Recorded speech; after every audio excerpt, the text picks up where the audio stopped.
Uh-huh. Okay, so we'll just wait another couple of minutes just in case. yeah, Jeff's still amongst the missing.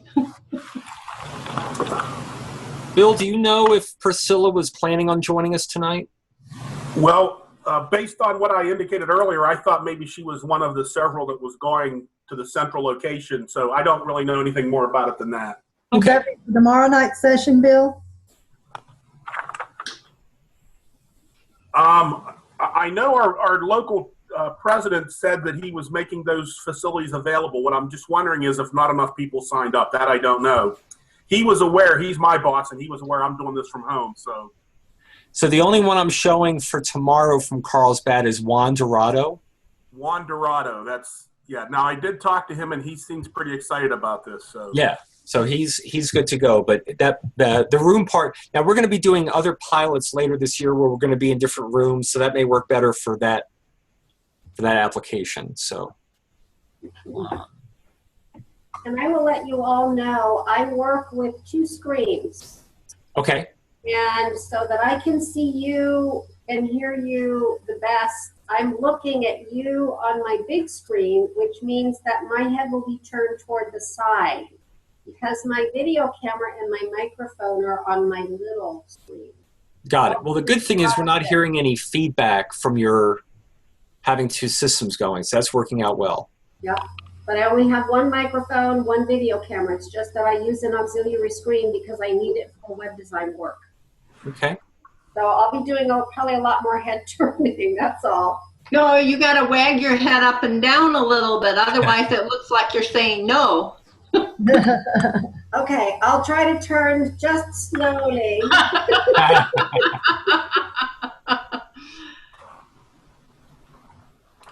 So we'll wait a minute for Deb, see if she comes back. And we'll start right around 6. Okay. And we've got a few facilitators that are joining us for Wednesday and Thursday that are muted.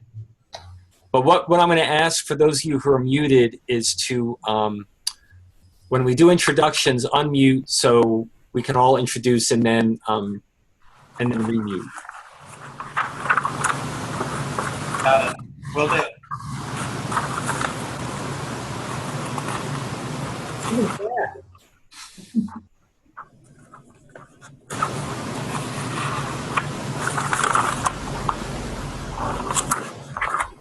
Jeff, you'll be my timer too, won't you?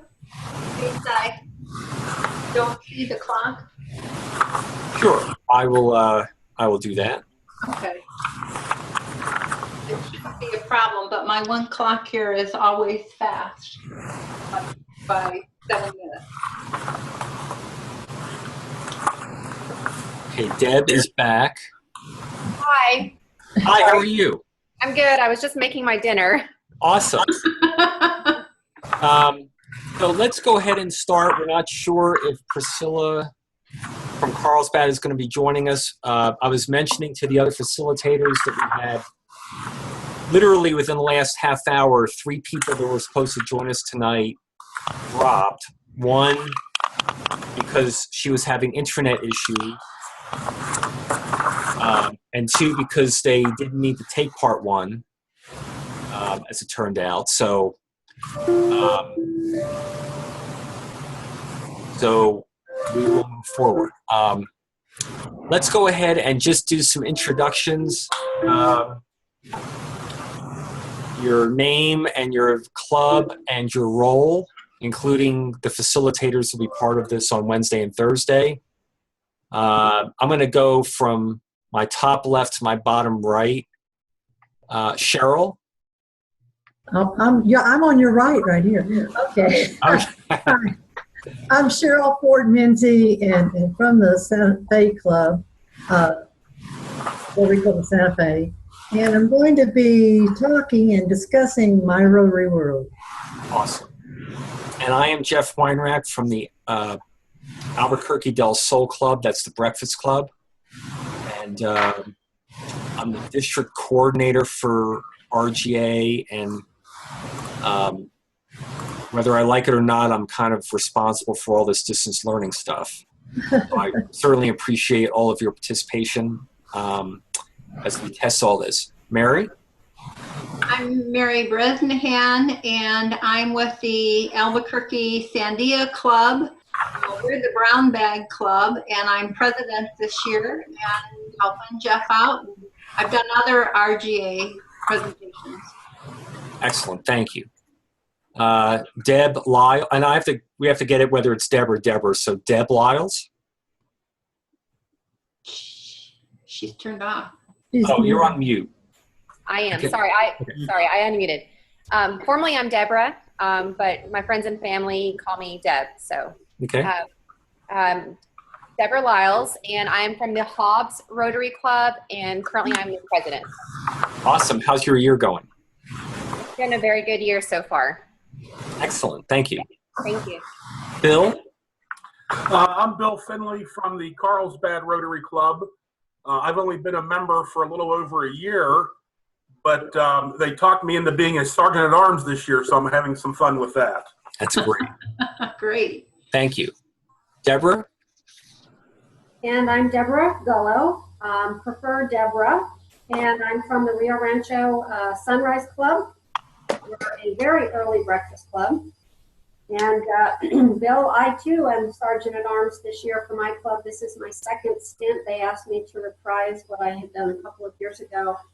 And this is my first exploration into RGA. I've not ever been able to attend one in person because of Excellent. Thank you. Jesse? I'm Jesse Allen. I'd like to welcome everybody to Hollywood Squares. You're looking at the same view that I'm looking at. At any rate, I'm from West El Paso. I'm Lieutenant Governor for the southern part of the district. Also, I coordinate Rio Grande Academy in this part of the district.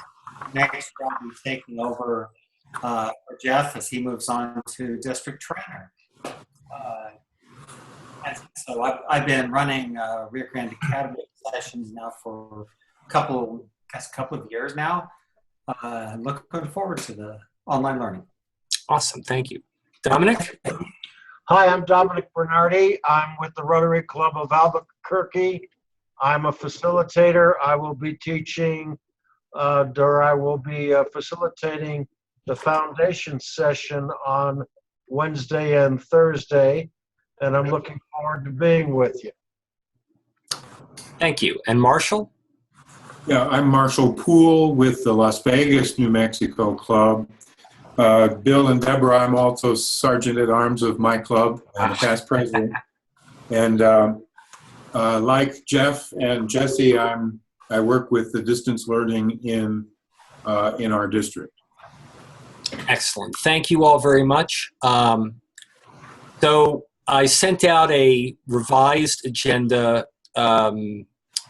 yesterday or this morning, just that I had not scheduled breaks, and I was reminded that you got to have breaks. So the agenda for tonight, if you can all see this, we just went through our welcome and introductions, and then Mary is going to walk through the insights into leadership track.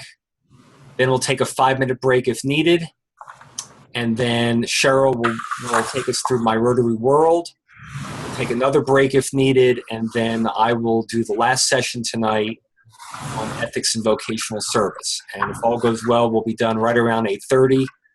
I will download the recording and we'll email that out either tonight or tomorrow morning so we can see how that works. So with that in mind, Mary, the floor is yours. Well, thank you. And I welcome everybody and know I have a task ahead of me just because I've got so many sergeants of arms here. So I'm going to have to watch my P's and Q's. So as Jeff said, I'm talking about insights into leadership, and hopefully you all have your guide in front of you with the different questions that we'll be going through, etc. So to start it off, because this is about leadership, I want to ask the very first question that's here is, do you think that there is a difference between leadership in business and leadership in Rotary or in a volunteer organization? So if you want to share, just call out.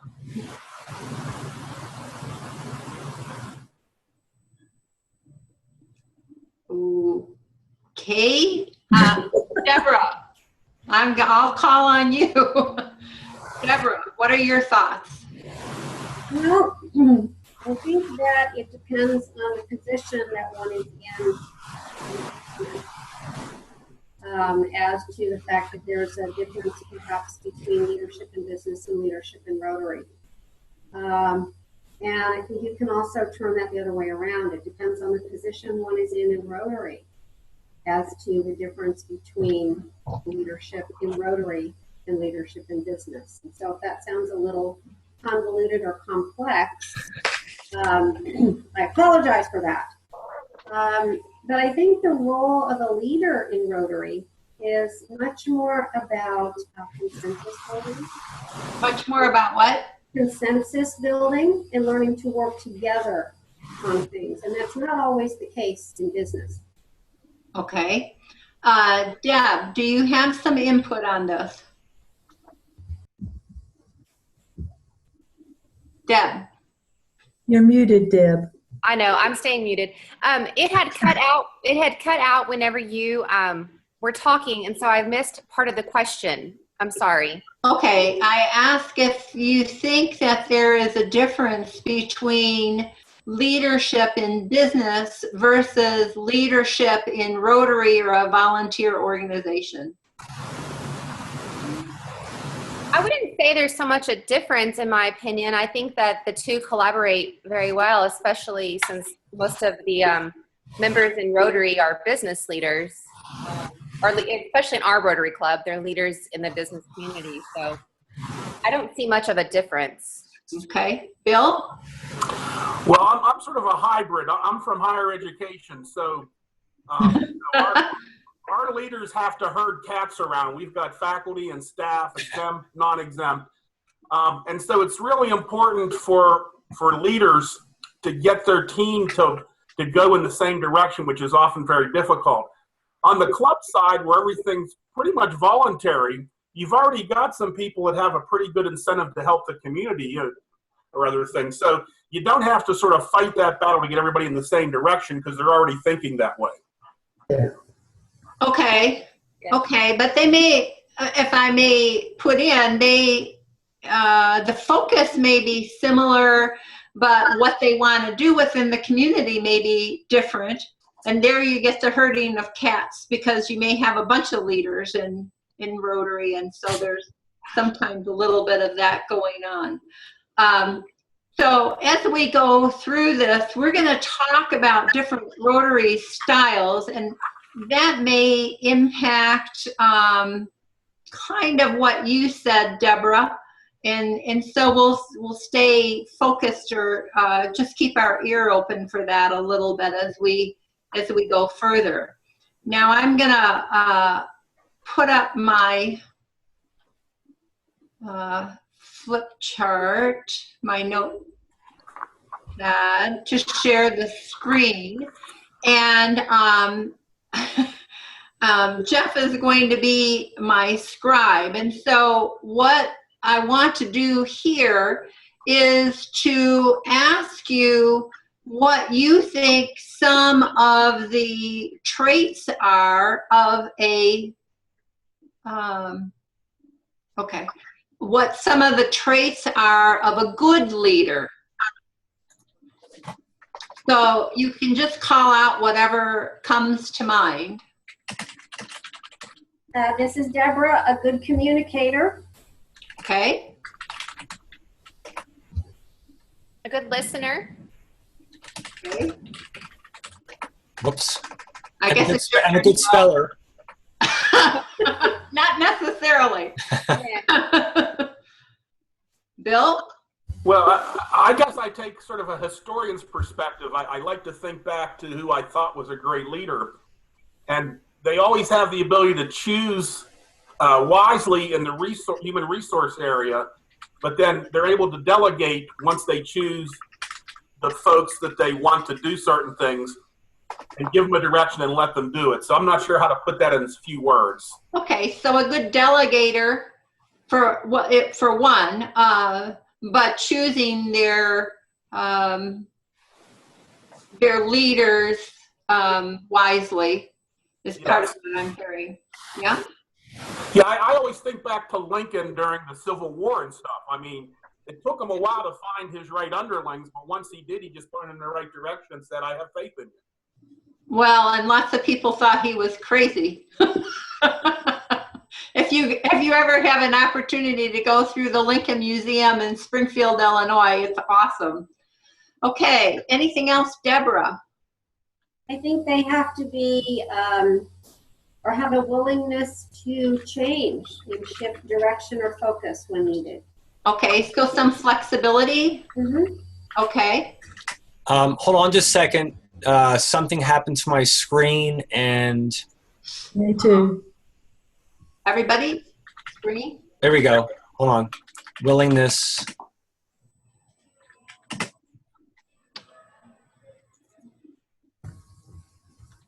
Or flexibility. Willingness to change, yeah. Okay, I got it back. Okay. Deb?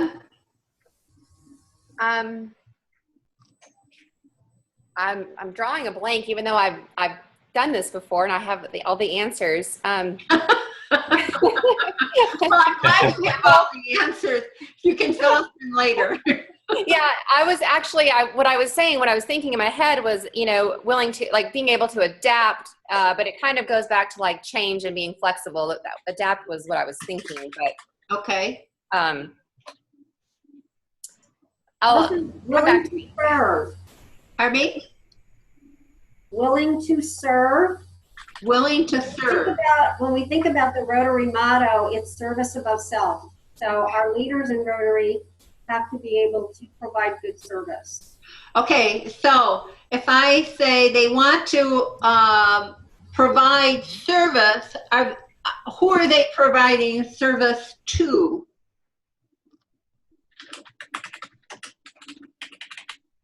I see your lips moving. You're muted, Deborah. Okay, they're serving other Rotarians. Okay. Serving their community. Okay. In some ways, they're serving themselves. And how's that? As they give service, they're also receiving it. All right. That's good. Okay. Bill, you have anything to add here? Well, I guess I was just thinking that in some cases, a leader has to be a visionary, especially if it's a young institution or if it's a startup or if it's a change from where the institution or organization was before. They have to be able to, aggregate all the ideas, but they're the one that's basically in charge of setting that direction. Okay. All right. Deb, with all the answers, you got another answer. Well, I think that a good leader needs to be respectful, like to the peers that they're leading. Okay. Okay. Deborah, you're muted.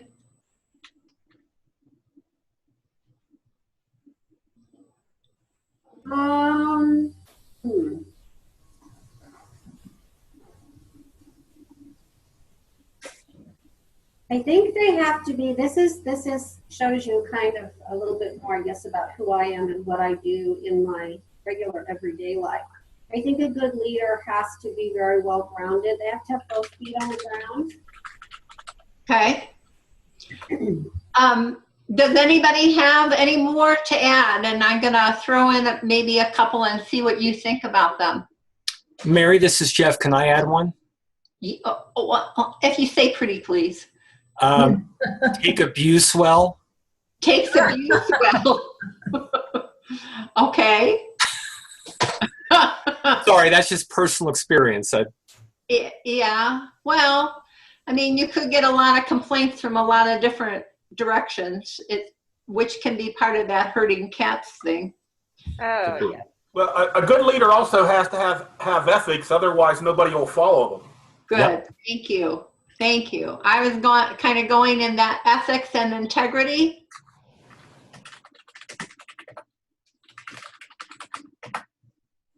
Okay. One of the things I might throw out here is acceptance.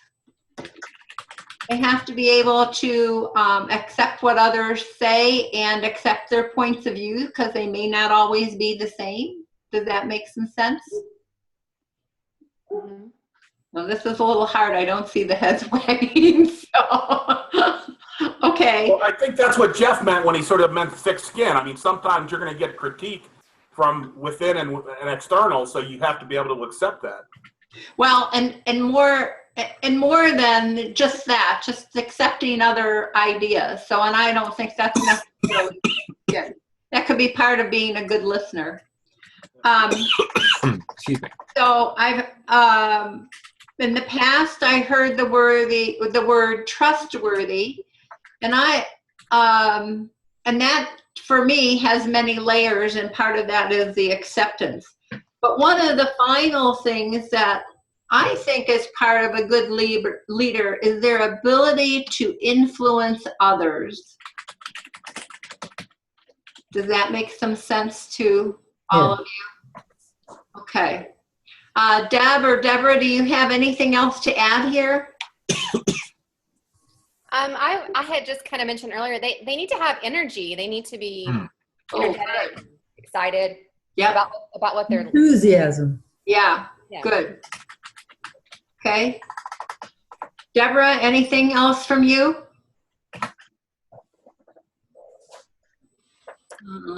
I don't see her. I don't hear her. Okay. Well, apparently shaking my head doesn't work. Nothing else to add at the moment. Okay. All right. So maybe we'll draw a line here and let's look at the other side of it. What would you say are traits of a poor leader? So just call out if you have something and we'll get it up here.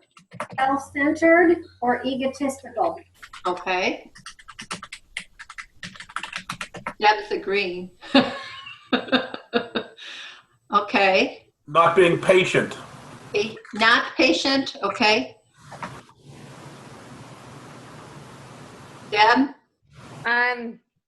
Not being present, not being available. Oh, very good.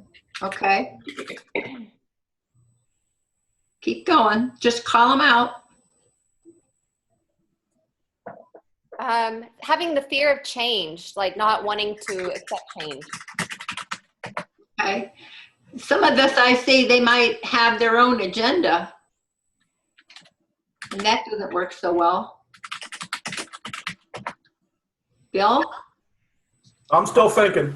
Okay, Deb? Deborah? Untruthful. Untruthful.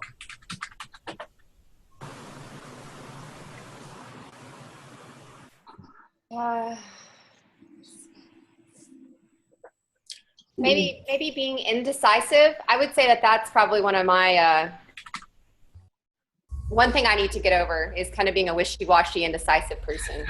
You know, we all have our flaws, but okay. So that means you probably want to please everybody.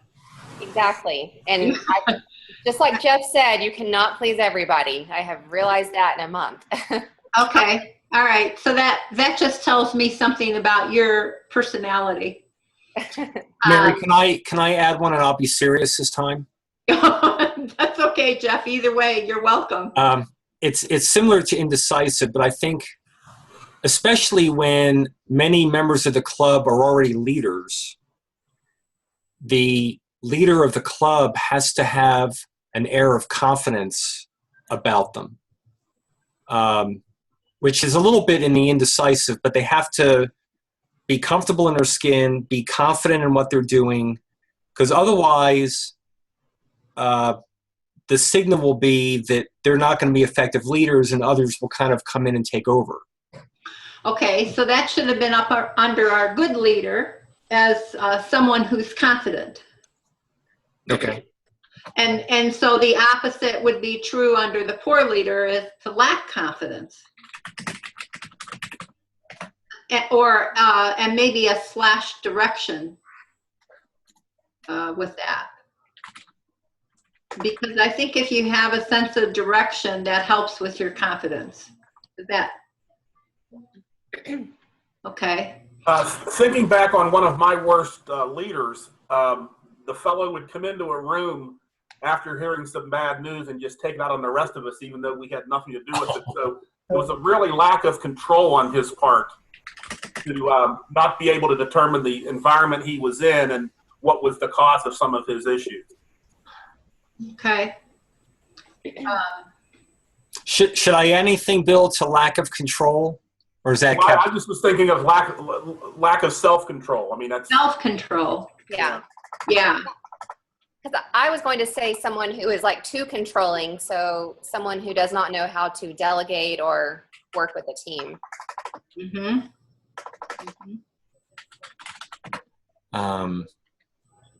Too controlling. Yeah. Can we say a micromanager? Yeah. Well, yet at the same time, now I'm in this role this year.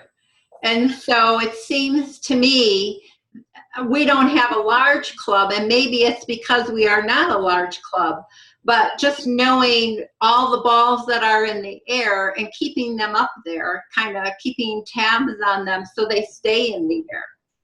Hey, Mary. That's not a bad leader. Hey, Mary. Yeah. May I say something? Yes.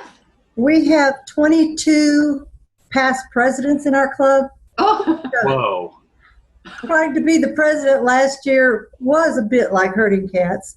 Yeah. Plus, on steroids, you know, it's like, they're pretty nice. Yeah. Yeah.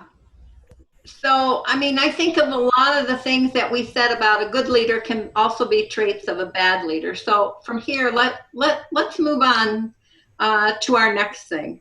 So if you've got your booklet in front of you, you see under number 3 that it talks about different kinds of leadership style. And it mentions there the participative style, which seeks to involve other people, the situational style, which changes leadership style according to situational factors, the transactional style, which works through hierarchical structures and systems of reward and punishment, transformational style, which leads through inspiration, sharing energy, and enthusiasm. So you could put charisma in there. And the servant leader, who serves others rather than being served. And they are the ones who would say, what do I need to do to make you successful? So if you look at those 5 different styles, and think about yourself in a leadership role, what would you say is your style?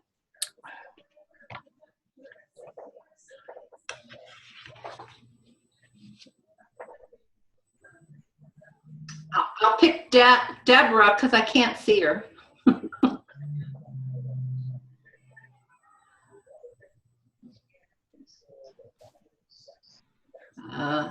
Okay, Deborah. Okay, Deb, why don't you go? Well, I think we touched on this a little earlier. I would, because I know that me being indecisive is probably my worst trait that I have, but I would say that I would be more situational. I kind of change my leadership style according to the situation that I'm faced with. Mm-hmm. Okay. But I have traits of all of them, which I'm sure we all do. So, yeah, Bill. Well, I'm torn between participative and transformational. I tend to like to set an agenda and move things forward, but at the same time, I want people to follow along and be involved in things. So I'm torn a little bit between those two. Okay, so you probably switch back and forth or blend them. That's what I would think, yes. Okay. Deborah, are you there? Yes, I'm here, and I would agree with that because I can see in my own career, my own Rotary life, that your roles as a leader change. I mean, I've been in a portion of my career life where I absolutely had no other choice but then to be a situational leader.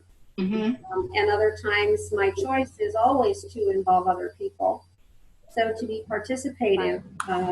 So I can see those roles changing. I don't think that there's one kind or style of leadership that I could say is mine and mine alone. Probably the same for most other people. Okay, yeah, and I would agree with that probably a good leader flexes, just like we do with our personality and traits that we have. You flex according to the situation. Hopefully you flex according to the situation, and we could say a tyrant doesn't flex. It's my way or the highway, and that's it. So, and I think that we probably all carry some of the servant leader trait being in Rotary, because you want everybody in your club to be successful because you want your club to be successful. Any comments? That's great. Okay. I agree. I think I would agree. I've only really been involved with one transactional type leader, and that was really just on an interim basis where they were coming in to be a caretaker for 18 months or 12 months to 18 months. And they're not really effective, but their job is to get from time one to time two, and that's what they're there for. So they're not often very inspirational or anything or dynamic. They're there to do a fixed job kind of thing. And I think probably, I've been in education, and its culture from the business world is definitely different. Yeah. And you're going to find more transactional leaders probably in a bigger corporation where it is very hierarchical. That's a hard word to say. And so you get your foot stepped on plenty of times in that situation. And maybe you'll get a reward, maybe. But Deborah, you've alluded to a couple things a couple times. So we know Bill comes out of the education world. Where is your background, Deborah? Well, my background is 16 years in nonprofit with a very large national organization. Worked a lot with volunteers. Okay. And I now do something very, very different. I'm in health and wellness education. I teach yoga and meditation. Okay. All right. So two pretty different worlds. And there are definitely uniquenesses about the not-for-profit world. And Deb, what about you? I have about 10 plus years of advertising marketing background, which was my degree is in. But just recently, 2 years ago, I switched over to the healthcare industry, and I do recruitment for our local hospital. So I recruit doctors. So more of a community-based role. Yeah, community-based role, but you better perform. Yeah, I guess just for your information, I mean, my background is quite varied, and I started out in education, so I know a little bit about that realm and went into the business world and been in corporate, and I also was a headhunter, so I know about you better get your recruit, and damn fast. So each one is a little bit different as far as their cultures are concerned. But when we talk about Rotary, we're bringing in so many different cultures because we're bringing in so many different people from different backgrounds, and most of them have some leadership probably in their background before they ever came to Rotary. But I also was, I worked in HR, and I was also in self-employed. So, I got to see a lot of different environments, did a lot in the manufacturing world too, not in New Mexico because we don't have much of that here. But one of the things that I've learned over the years that if you think about it, oftentimes in order to be a good leader, you need to be a good follower. Does that, if you think about that, does that make some sense to you? Well, I think with any kind of trait, you sort of go through the different phases. So, you know, under certain circumstances or stages of your life, you may have been a follower. Other stages of life, you take on a leadership position once you become more self-confident and sure of yourself, kind of thing.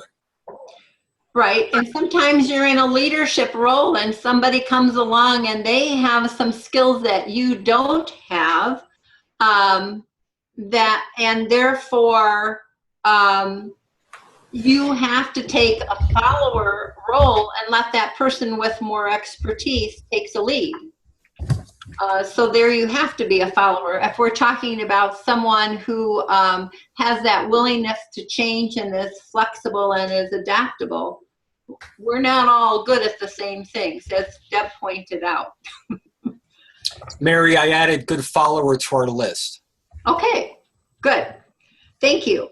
Okay, so the next question that they ask here is, do you think that leaders are born, and can leadership be taught?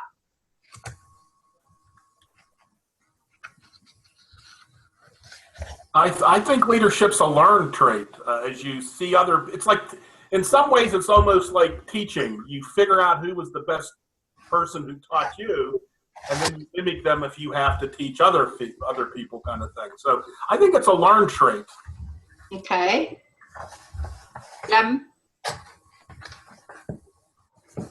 Well, I think leadership can always be taught, even to those who may appear to be born leaders. Okay, they can improve. Always. There's always room for improvement. And again, depending upon the situation, all good leaders should learn to be better leaders from those situational times. Okay. Deb? Yeah, I think leadership is something that you know, it's a confidence thing. And then I'm learning from just this right here of being a better leader, and from other people in my Rotary Club. So I think that while I'm naturally confident to get up and lead, I think that I would not have the skills that I have without mentors that have kind of helped me step up.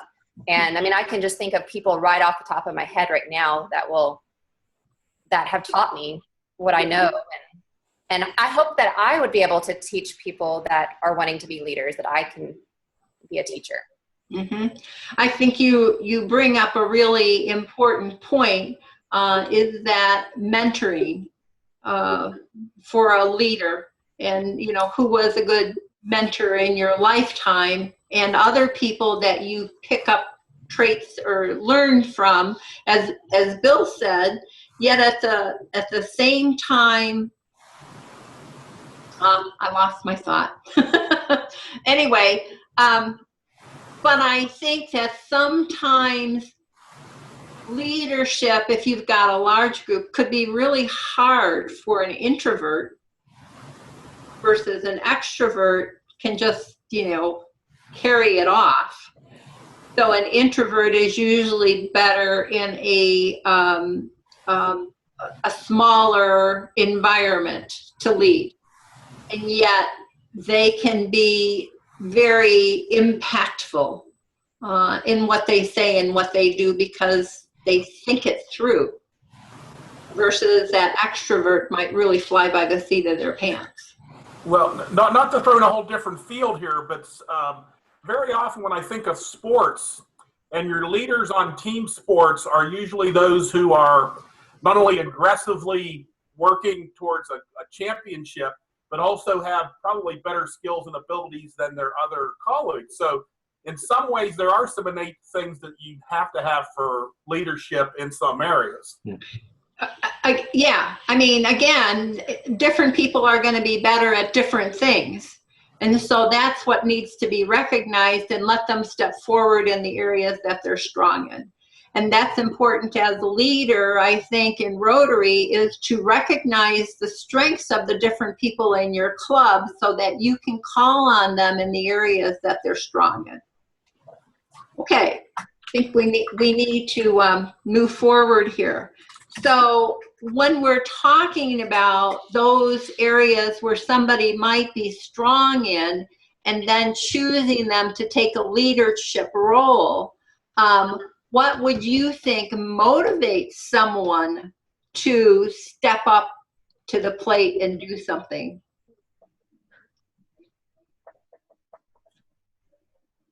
Well, I think it's very different for your different generations. And so, you know, versus your millennials and your, I'm more of that on the border of like a Y and a Z, I guess you would say, or a Y and an X, I'm sorry.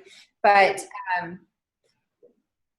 to me, what makes me want to step up, I guess, is I like the camaraderie that I get out of that, and the knowing that I've done a good job. But some people might say money, you know. Okay. Deborah?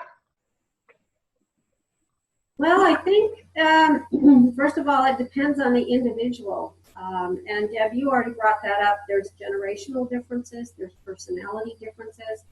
People can be motivated to excel in the workplace for lots of reasons. A bigger salary, a bigger office, just recognition for, you know, doing a good job.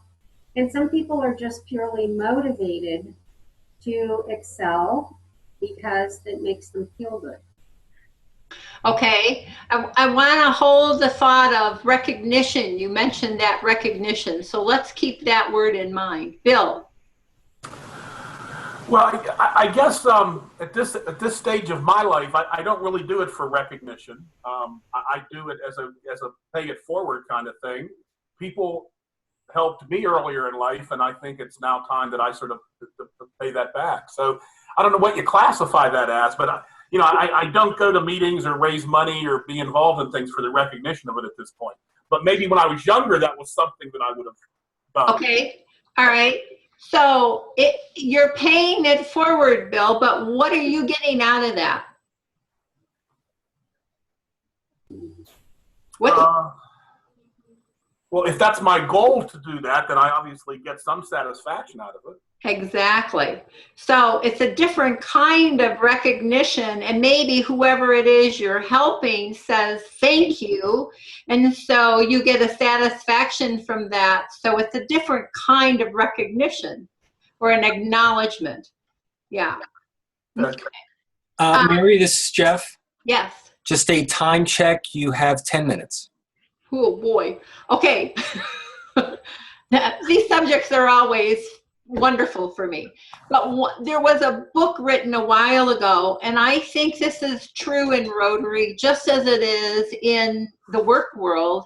And one of the bottom line things that it says is people want to excel because of the worthiness of the work. So think about, why is it people join Rotary? It's because of the worthiness of the mission and what you're doing. And that crosses over to the work world, and it really works for us.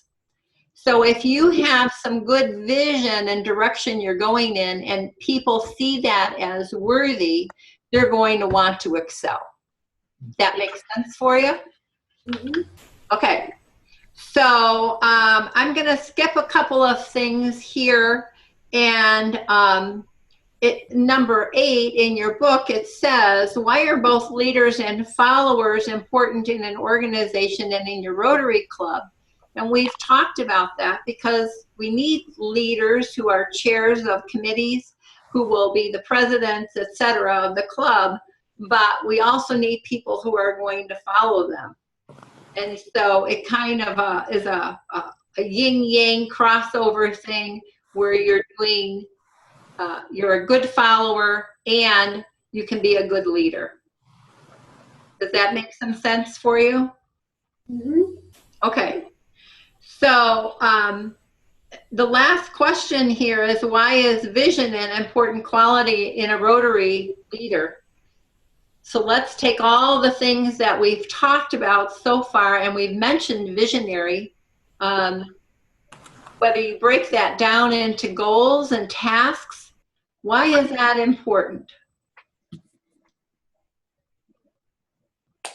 Well, the overall vision is important, but as you said, you need to really have the sub goals, the action steps, and things. It's almost like a strategic planning kind of thing. So you have the club moving forward in discrete steps in certain fundraising or certain participation in community events, things like that. So, you know, the overriding vision is important, but also those action steps and planning steps are important as well.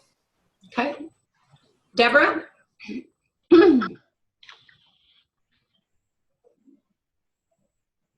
You're muted, Deborah.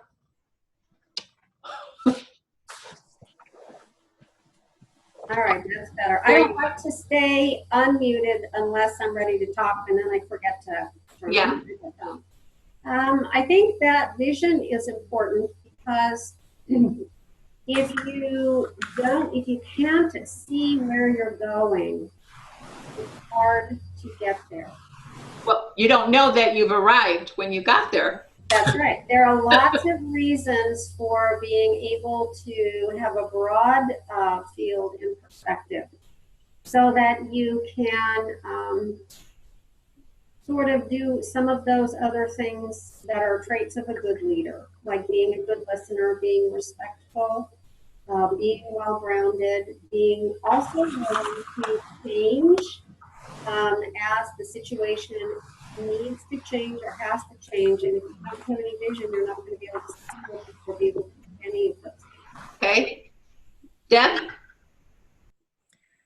I mean, we're kind of, I'm kind of saying exactly what was already been said, but vision kind of, I mean, like we just said, vision shows us where we're headed. Vision, it will inspire you, I guess, to keep going.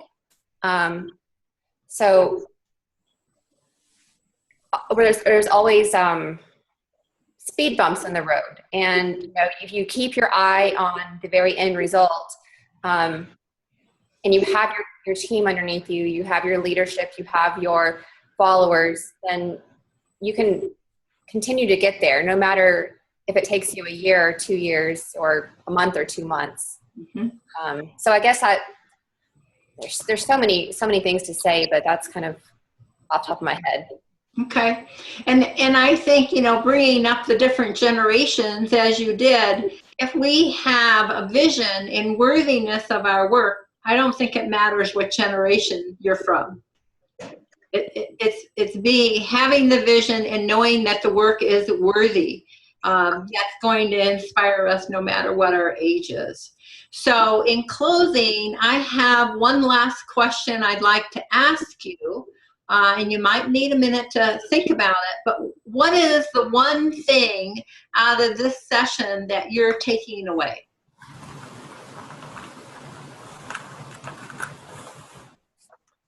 Leadership is a pretty broad category, and it requires a lot of give and take and a lot of good skills. Okay, so is there something that you're going to take away from this, Deborah, and apply it in your Rotary Club? I think it's hard to be specific about that, at least in this moment. Okay. Okay, Deb? Yeah, I agree with Deborah too. It's kind of hard to take one specific thing, but I really just like the brainstorming, what we've kind of gone through. You know, we've done this exercise before, you know, and I said I know a lot of these answers because we've done this exercise as adults. And so you know the answers, but then just being able to apply some of those things, just remembering, like, being respectful, adapting, you know, remember why you're here to serve, listening, communicating, and then working on some of the things that we know that we have poor quality. So I think that would be something I would take back. Okay. Bill? I guess I'm using an analogy, you know, when I think of leadership, I have a certain set of traits, but hearing everybody else's, I can start to feel that different part of the elephant. So it makes me think a little bit. Okay, and you know, it's been a while since I've done this course, and just in going over everything again, for me, it was, I mean, I know this stuff. I worked in this field, but it was a nice refresher, you know, to talk about it again and kind of refresh my memory and saying, am I doing this or am I not? Do I need to work a little harder here? So that's a takeaway for me that I'm happy to share with you. And thanks for being, if you will, in a nice way, guinea pigs. Thank you very much. Okay. So we are scheduled to take a 5-minute break. Does anyone need a break? I do. Yes. We'll Okay. take one. We're going to give one. So this is, let's take a 5-minute break. We'll reconvene at 6:55. and Jeff, this is Marshall, and I have another engagement here at 7, so I'm going to leave this meeting. Okay. But thanks very much for letting me attend, and I'll be in on some other meetings this week. You got it. Okay. Mary, are you still with us? Mary, I'm here. Can you stop sharing your screen? Yeah, I was trying to do that. Okay. Perfect. Thank you. Is it gone? Yep. It's gone for you? Okay. So now when Cheryl comes up, I'm gonna just wait for her to share the screen with me and do the same thing you did. Right. And it looks like someone has joined us. Joe? Hi. How are you? Yes, all the way from Florida. I'm going to be observing you tonight. Oh, awesome. And your name? I'm Jeff. Hi, Jeff. Pleasure to meet you.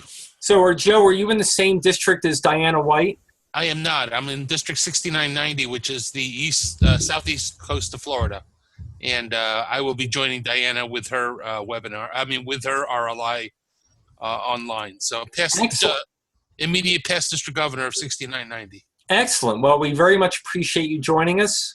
My pleasure.